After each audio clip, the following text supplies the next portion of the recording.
لبیک یا حسین.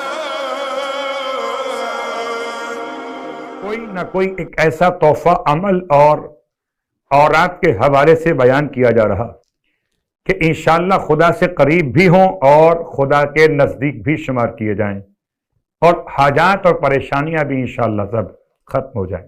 اب رہا مسئلہ مال اور دولت. انسان مزاج کے اعتبار سے مال اور دولت بھی چاہتا ہے اور عزت بھی چاہتا ہے. کبھی ایسا ہو سکتا ہے کہ مال ملے اور عزت نہ ملے، تو پھر بھی کچھ لوگ ایسے شاید ہوں گے کہ مال مل جائے عزت ملے نہ ملے. مال تو ملا ہے نا. اور کچھ ایسے ہوتے ہیں کہ مال ملے نہ ملے عزت ملے، لیکن کیا اچھا ہو اگر دونوں مل جائیں، مال بھی اور عزت بھی.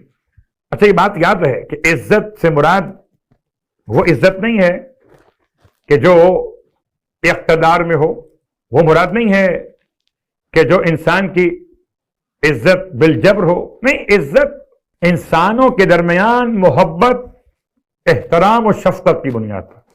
امام علی علیہ السلام ارشاد فرماتے ہیں کہ دوسروں پر احسان کر کے انہیں اپنا غلام بنا لیجئے. ایک عزت یہ ہے آپ نے احسان کیا اور جس پر احسان کیا وہ آپ کے سامنے آپ سے محبت کرنے لگا، گویا کہ آپ کا غلام بن گیا.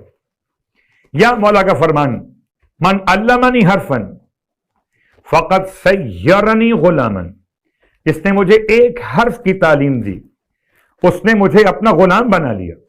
تو ایک عزت استاد کے اعتبار سے تو استاد بن جائیے، شاگرد آپ کے آپ کی عزت کرے، اور جو شاگرد استاد کی عزت نہ کرے وہ کبھی کامیاب نہیں ہو سکتا.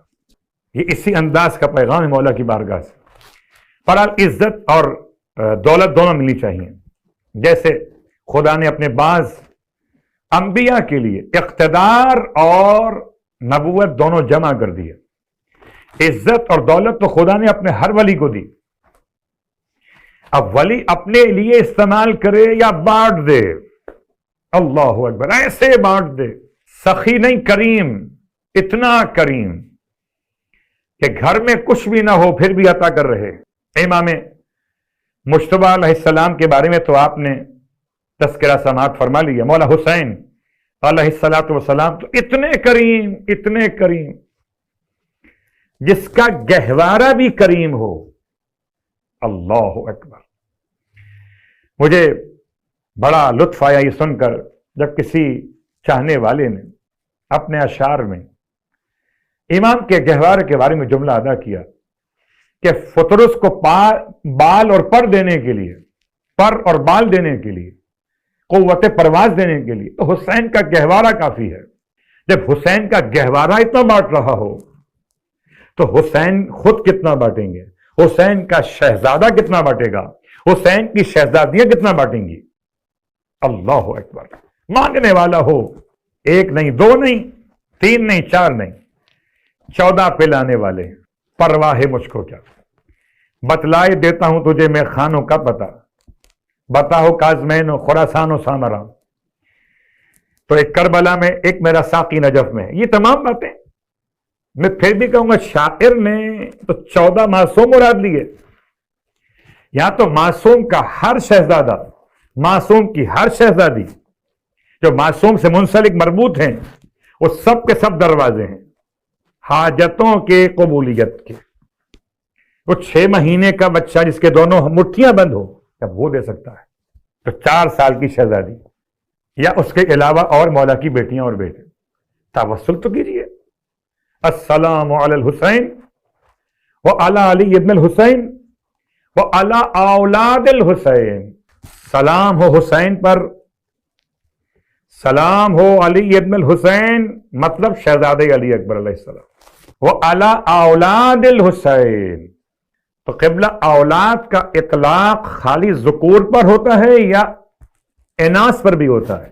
آپ جواب میں کہیں گے کہ قبلہ اولاد کا مطلب اولاد بیٹے ہوں تب بھی استعمال ہوگا، بیٹیاں ہوں تب بھی استعمال، دونوں تب بھی استعمال ہوگا. اولاد الحسین. میرے مولا کا کرم، اللہ اکبر، کیا کرم ہے کہ عطا کرنے والا حسین ابن علی. اور کبھی اگر مولا کے بارگاہ مقدس سے توسل اختیار کرتے خدا سے بات کرنا ہو، ویسے تو مولا حسین علیہ السلام کی ذات مقدس وسیلہ ہے، مولا حسن کے ساتھ، جناب سیدہ کے ساتھ اور رسول خدا کے ساتھ، رسول خدا جناب سیدہ، مولا حسن، مولا حسین علیہم الصلاۃ والسلام، یہ چار معصومین وسیلہ ہیں اطاعت خدا، رضا خدا اور آخرت کے معاملات پر معاونت کے لیے، چاروں شخصیات۔ لیکن ایک جملہ استعمال کرتے ہیں علماء خدا کو قسم دینے کے لیے، کہتے ہیں تمہیں چاہیے کہ خدا کو قسم دو اس طرح کہ الہی انشدک بدم المظلوم، اے خدا تجھے قسم دیتے ہیں مظلوم کے خون کی۔ جب کبھی کچھ شدید مشکل ہو، پریشانی بہت ہو، تو مولا حسین کا طریقہ توسل کیا ہے؟ الہی انشدک بدم المظلوم، اے خدا میں تجھے قسم دیتا ہوں مظلوم کے خون کی، 3 دفعہ پڑھنا ہے۔ اس میں لوگ کہتے ہیں کہ اس سے مراد شہزادے علی اصغر علیہ السلام ہے، اور ایک نظریہ علماء کا یہ کہ اس سے مراد خود مولا حسین کا خون ہے۔ اور آپ اور ہم علماء سے، خطبہ سے ایسے واقعات سن چکے کہ خون امام حسین علیہ السلام نے مشکلات و پریشانیاں حل کی ہیں، صرف خون نے، صرف ایک قطرے خون نے۔ مثال دوں میں آپ کو، ایک سے مثال سمجھانے کے لیے، ایک یہودی، اس کی بیٹی پیدائشی اپاہج زمین گیر ہے، وہ رہتا ہے شام کے باہر کے علاقے میں، شام کے مضافات میں، اور اس کی بیٹی شکل کے لحاظ سے، صورت کے لحاظ سے اور جسم کے لحاظ سے، ہر لحاظ سے مریض، نہ شکل خوبصورت ہے، نہ چہرہ مکمل نکھار کے ساتھ، نہ جسم کامل۔ خدا کی عطا تھی اس کے لیے یا اس کے مسائل تھے، بیٹی اس طرح کی تھی۔ اور آپ تو جانتے ہیں کہ اگر بیٹی، خدا نہ خواستہ بیٹی کا رنگ ذرا سا ڈھکا ہوا بھی ہو، رشتے ملنا مشکل ہو جاتے۔